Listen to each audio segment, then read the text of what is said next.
oui. Ayurno ko no ayurna de ba. Des fois andi ko jotare akiti na do ni quoi. Jaja. Na.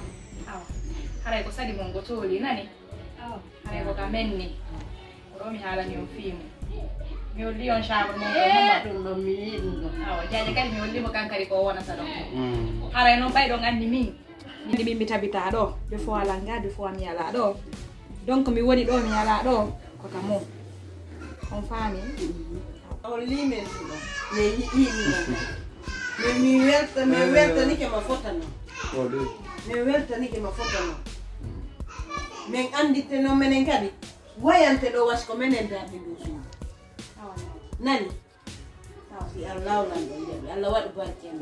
Yo Allah okkoron ko wuri barke. Amin. Yo Allah okkoron ko inami min kadi pati no. Amin. Alhamdulillah. Ulo nanda hare. Ulo nanda. Allah mo. Amin. Allah mo inay no. No, Allah mo inay fewno. Joni ana nande jini on. Ni bannino? Tout est prêt. May nit tenkoji. May te bayni. Andi nanen kadi asana no bofo waduda to. Nyamo ha kupi mondi wawa yettudo geje. Awa yo mi habbo seeda. Ce n'est que le début du commencement. May, ce n'est que le Aiti ko yanga di. ce n'est que le début du commerçant.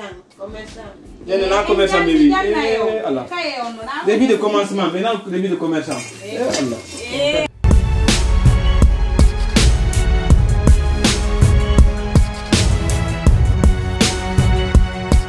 Sino musi. No. Ada kabul aredo. Subhanallah. Do Musa. O don goy won amusi atewa to goy won wada yettingo do kadi. Wala te wadi jawlu tu leedu. Dara. Menen gore be fu ne. Mi mardo barki. Mi ali wa chef de cabinet. Comment le chef de cabinet? Mi yiti fota. Chef de cabinet e angal mum. Ay debbo makko yawdon ka. Ay no daru. Deuxième femme on no dari. Ay no jawdi no wudi. On don fenay ndari kadi o wardo. No ko loti waray mu loti. No min ko dum mi bido jibigo. Ndara nyande mi ka chambre makko ay ko poti mi to min kadi mi jettay. No taka. Be. Asikuna no wondirden ni hi afala inde kere mi jombata dim. A jombali mo? Hatta. Mais tout va bien chez toi. Comment banta ka deuxième femme? Tout ne va pas bien dey. Tetto dum. Kono mangi. Pousse manka kono kadi fuy kadi ala. Ene de golle non de gori manjura wakitino de. Ndam. Bina ide ajo. Na problem. Est-ce que non ngoro kadi yata? No satti de. Golle de jotto wakiti de. On andi. Bina ide. Ah jono bopinay? Min no bopinay. On de troisième femme do kadi yabi. Si on don non yehi anda sikuri. O dolle robe ko soñja. A sonja de. Ko soñja non de. So yi hande awalo ka binta. Jango denda ya ka marama atawa marama ko supu de. Sa yi ka hajira to atawa non ko supu konko. Ayi. Donc nder arta kadi ka marama to atawa arti ma fetiga. Yara kadi ka binta tawa on don ma feta ko non. Donc jona fala mo artu yara ene. Mi arti mo go yitiande. Kono business on go donc mi habbore. No, min taw nyande perangon ka mare. Stafula mi gon fedo mon tamare. Ala se ara do non ha. Ko se o mon Ay dindu. ko dum. En wada se on. Ramma watte. No na ko bural lan ko jombugol dimu. On donat.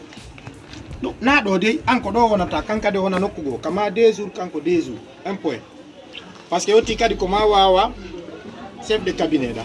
Tan ka da sa jommi ko pudike golle de da ara joni mi metti. Non min mi tawaka de kere mi wadi dum. Oyoy. Et puis witti wonu ko maymo ko mi wi chef cabinet wallahi mo mari ba.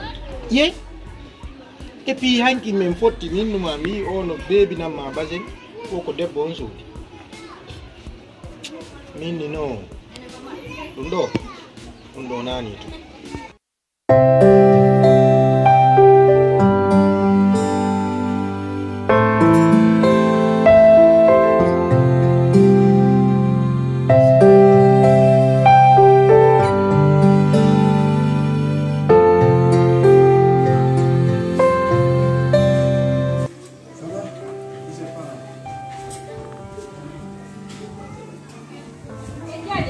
Ada juga di do.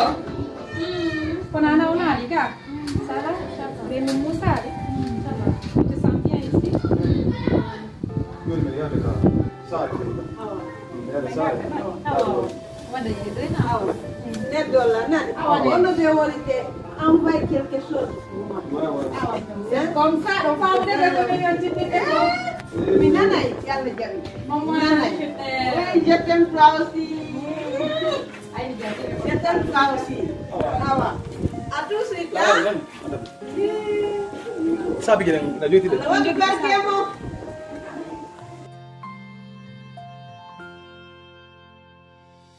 Ara tema nani?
Andi petisimu yibike masimi problem kami halanda ka dandika me pigi fu anda hakunda min ono lawro siki problem ni fu fayda ka woni jirde quoi kala ko ni hakuna min cancer ka kon wadi grand donc halnam la yersi ni ko mondo ni la yersi frère fiondum ala ko ala wadande lan quoi donc fu jare pigi gonto no wodi ko wata marna fi programme rew ka donc aru surprise en quoi en fait ko dum fala ma halangol o surprise sa pigi kono ko fala yaw halnam ka fami ko yaw ni na la mo fi Allah na la explication ko sile petit fi Allah ça te détail o fama talan quoi habolang ko yaw halnam inamo na la détail ko ino albinal ni la afami inamo fi Allah ni tuba ni mo muni so ni honni ande ko ndo ni foti arla wodi ko mi yawro hana fi debbo mi bonni mo quoi o surprise